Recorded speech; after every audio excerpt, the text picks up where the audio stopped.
last month or so, I've spent a good chunk of time on this podcast talking about the military, my experience in it, and, a lot of it is positive and negative. I always try to keep things as positive as possible, but, this is Unleashed, so I'm trying to let it all hang out. But, today, let's take a little bit of a detour here. Let's talk about something completely different. Let's talk about Back to the Future. Back to the Future, now I know I'm going to lose a lot of you youngins out there who have no idea what I'm talking about right now, but Back to the Future was, and in my opinion, will always be the gold standard. My son's outside. Hey, Bubba. It will always be the gold standard for time travel movies. It is the absolute best time travel movie to date, as far as I'm concerned. So, they say it's an untouchable trilogy. I'm really, really happy that they haven't gone the way of Indiana Jones and done another one. There was no reason for that. Or worse, if you're a Star Wars fan, I don't know how you guys feel about the new Star Wars films, but to me, the original trilogy is always going to be the best. And same goes with Back to the Future. The original 3 movies are always going to be the best. However, and the reason why I'm bringing it up is because there is one I don't know if I'm getting older now and I'm just starting to pick up on these little nuances and stuff, but there's just one thing on Back to the Future concerning the trilogy that bugs me a little bit. So let me see if I can put this together for you guys. Those of you who haven't seen the trilogy, you might as well just click off now because you're going to be completely lost. And those of you who have, bear with me because there's some little minute details in there that might just try to keep up. Okay, get on your little phone, take a look, do a quick little review of the Back to the Future trilogy. Okay, because here we go. So let's start right at the beginning. The very first Back to the Future film, Marty is running from the terrorists. He gets sent back to 1955. He interferes with his parents' meeting for the first time, and he enlists the help of Doc Brown to get them back together so him and his brother and sister can be born, and then he goes back to 1985. So all that stuff, pretty much spot on. There's not a whole lot in there that's wrong, at least just factually or chronologically wrong. I mean, they're just kind of laying down the foundation for the next 2 movies, so there's not a whole lot in there that you can really pick apart. It's a great movie. It's one of my favorites of all time. Now, here's where I get a little bit in the weeds with Back to the Future. It's just like, if I could pick out one glaring flaw, this is it. I'm sure there are others out there, some of you guys that are going through these movies with tweezers and shit will probably be able to spot a whole lot more, but this is the one that bugs me. But the reason I bring it up is because nobody seems to have caught it yet. Like, I go on a lot of, there's a lot of videos out there about Back to the Future where they go through and they dissect it, No one seems to have picked up on this, and this is the thing I'm talking about. So, at the end of Back to the Future, the first one, Marty gets sent back to 1985. He goes to bed in his house. He wakes up the next morning. His parents are different. They're more, his dad's an author, and they're coming back from a tennis match, and his sister's cool, and his brother works at an office, and they're all successful, because his dad punched out Biff back in 1955. So my question is, Marty goes outside, and he's got the new 4x4, and Jennifer shows up, and they're about to go to the lake and have this great trip and everything. And then Doc zooms up in the driveway, which is actually really hilarious because he knocks over the trash can and everything. That just always made me laugh when I was a kid. Doc pulls up, and he says, Marty, you got to come back to the future with me. You have to go into the future with me because there's something wrong with your kids. Now, Doc is the one that's always saying the future isn't written, that the future can be changed. So why are they going into the future to change the future? That doesn't make any sense. Why Doc is always saying that the future's not written. So why would Doc take Marty and Jennifer into the future to change their future? Couldn't you just change your future from the past? Like, That's basically what Marty did in the first Back to the Future film. In the first Back to the Future film, when Marty is stuck in 1955, he knows Doc's fate. He knows that Doc is going to get shot by the terrorists in 1985. You know, during that first scene in the parking lot where he sends Einstein, the dog, back into the past, and then he comes back, and then the terrorists show up and they shoot him. Marty already knows that's going to happen. So what does Marty do? He takes a piece of paper and he writes out this long letter to Doc and says, Doc, you know, the night I go back to the past, these terrorists are going to show up and shoot you, so do something about it so you don't die. And that's exactly what happened. You remember Doc finds the letter, he tears it up, he says, I don't want to know, you shouldn't know too much about your own future. But then, you know, Doc breaks his own rule, finds all the scraps of paper, tapes them back together, and he's got it there back in 1985, and he shows Marty, oh yeah, I taped it back together as I figured, what the hell. So, you know, so that worked just fine, and he changed Doc's future because he had the information. So why doesn't Doc do that with Marty? Why, instead of going into the future to change your future, why not change your future from the past? And this is like the one thing that nobody ever mentions is the one key to all of this, because when Doc comes back to collect Marty, when Doc comes to 1985 to collect Marty outside of his house with Jennifer, and they go back to and they go out to 2015, what Doc doesn't tell him is about the automobile accident. Remember the automobile accident? We'll get to that in a second. What Doc tells Marty is that first your son gets arrested and he gets sent to prison, and then your daughter tries to break him out of jail, and then she goes to prison, and it just starts this chain reaction that completely destroys your entire family. But that's not what really set it off. What set that whole thing in motion was Marty getting into that automobile accident in 1985, because after Marty and Jennifer get into the 4x4, you remember at the end of Back to the Future 3, and they're driving around, and Needles, you know, the guy from Red Hot Chili Peppers, shows up, and he's like, hey, McFly, nice car, let's drag race, you know? And he says, yeah, I'm not going to race that butthead, you know, because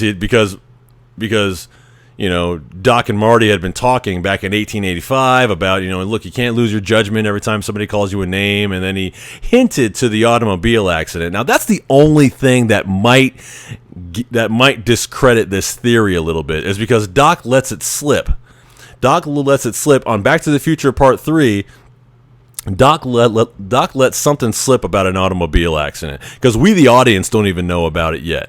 He's talking about, well, no, I take that back. Back in Back to the Future Part 2, there's a quick mention of it when Marty's parents are over at their house in Hilldale, and the Jennifer from 1985 is hiding in the closet, and Marty's mom says something to the point of, oh, that's how he broke his hand in that automobile accident. But they kind of gloss over this, and it's never mentioned again, not until Back to the Future 3, when Doc and Marty are in 1885, and he says, you know, after the whole thing with Mad Dog Tannen goes over, and he says, yeah, you heard what that son of a bitch called me. He called me Yella. And Doc goes, look, Marty, you can't go losing your judgment every time someone calls you a name. That's exactly how you get into that accident in 1985. And Marty stops in his tracks, like, whoa. Accident? What accident are you talking about, Doc? Is like, I can't tell you. It might make everything worse. Like, no, Doc, what are you talking about? What's going on? And then Doc kind of screws him, because he leaves it right there and says, look, Marty, your future is whatever you make it. You got to do what you got to do, you know? But basically, that was Doc's way of saying, look, man, you need to grow up. You know, you're not a little kid anymore. You need to stop, you know, taking shit so personally. I could probably use that advice myself, but that's beside the point. But so anyway, what happens is at the end of Back to the Future Part 3, that's exactly what happens. Before Marty and Jennifer meet Doc at the back at the train tracks, and then the train comes back from 1885 that he fashioned into a time machine. So he meets Needles at the that intersection. He says, hey, let's drag race. And then instead of going forward and racing him, he throws it in reverse and he goes backwards and he does that little skid. And it's revealed that right there he would have hit that Rolls Royce. So that's the incident that actually ended up destroying his family, because then he broke his hand. He got sued by the guy in the Rolls Royce. You know, he couldn't play music anymore. He lost his edge. Everything went to crap, but Jennifer stuck with him, and you know, they ended up having kids, and they moved to Hilldale, and he's got that crappy job at the factory where the guy he was drag racing is now his boss. So, yeah. So that was the actual moment in time that changed Marty's whole future. So why didn't Doc just tell him about that? You know, I mean, I understand that he kind of let it slip, and I guess you could kind of make an argument for, well, yeah, Doc was being strategic, and he let it slip about an automobile accident in and he gave him the year in 1985, and I think it's October in 1985, so it's got to be soon, you know, or it wouldn't be the same year. So I think Doc, you could make an argument that he knew what he was doing, that he was kind of letting it slip so Marty would be thinking about it. But still, you know, Marty saved Doc's life in 1955 when he left him that letter. So why not just tell him? Why be so cryptic? Why not just, you know, tell him, hey, look, Marty, this thing is going to happen, okay? Maybe Doc knew that he was a headstrong teenager. I mean, I forget in these movies that Marty is like 17 or 18. He's still a teenager, you know. I've got a 17-year-old in my house right now, and you can't tell him shit. Even if you do have a time machine, he still won't believe you. So I guess you could make that argument, but the problem is that if, and this is why I say that I don't think Doc was actually trying to set him up to know that automobile accident was coming. I don't think so. The reason I say that is because if Doc were to tell Marty about that automobile accident, then the next two films make no sense. So think about it. In 1985, Marty and Jennifer are outside the house in front of the 4x4 talking about going on this big camping trip. Doc pulls up in the DeLorean and just says, Marty, listen to me. You guys are about to go out and you're about to get into this huge automobile accident that completely ruins everything for you, buddy. Just stay home, go on your camping trip tomorrow. Or I think it might have actually been tomorrow, but just don't go driving today, okay? Leave the 4x4 here. Don't go anywhere, okay? Just stay in the house for one day, okay? Trust me. Of course, Marty would have believed him. Of course, they're not going to go now. I mean, obviously, he knows he's got, you know, he can travel through time and he knows what's going to happen.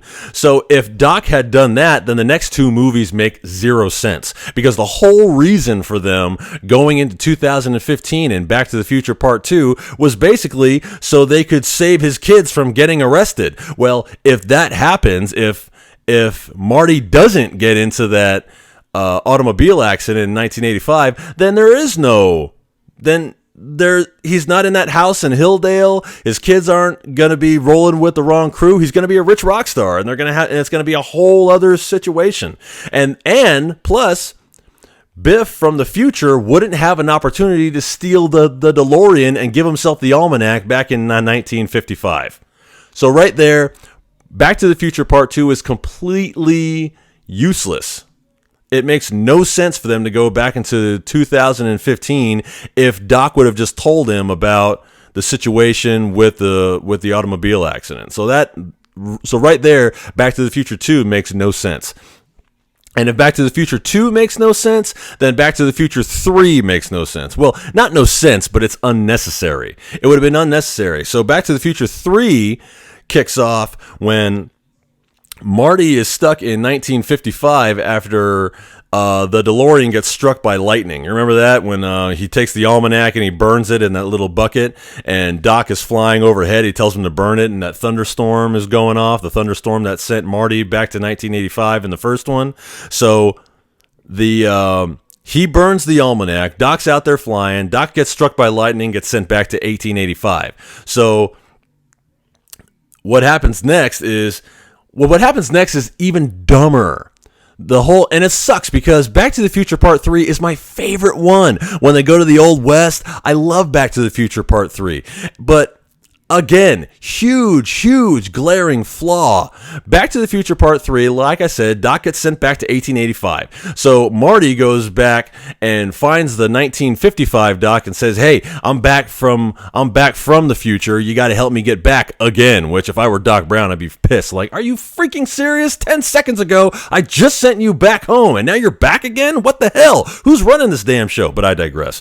The point is that Marty comes back to 1955. Doc has to help him get back to 1985. But in the course of doing that, they find out that Doc has been shot by Griff Tannen not Griff Tannen, that's the future. I'm getting my timelines mixed up. They find out that Doc Brown, when he went back to 1885, got shot by Mad Dog Tannen in 1885, like a week after he sent the letter letting him know that he was okay. So now the plan is, remember, we're dealing with a genius here who built a time machine. Now the plan is, we get the DeLorean that's been left for us by the Doc from the future. We fix it up. We go back to 1885. Bring the Doc from 1985 home.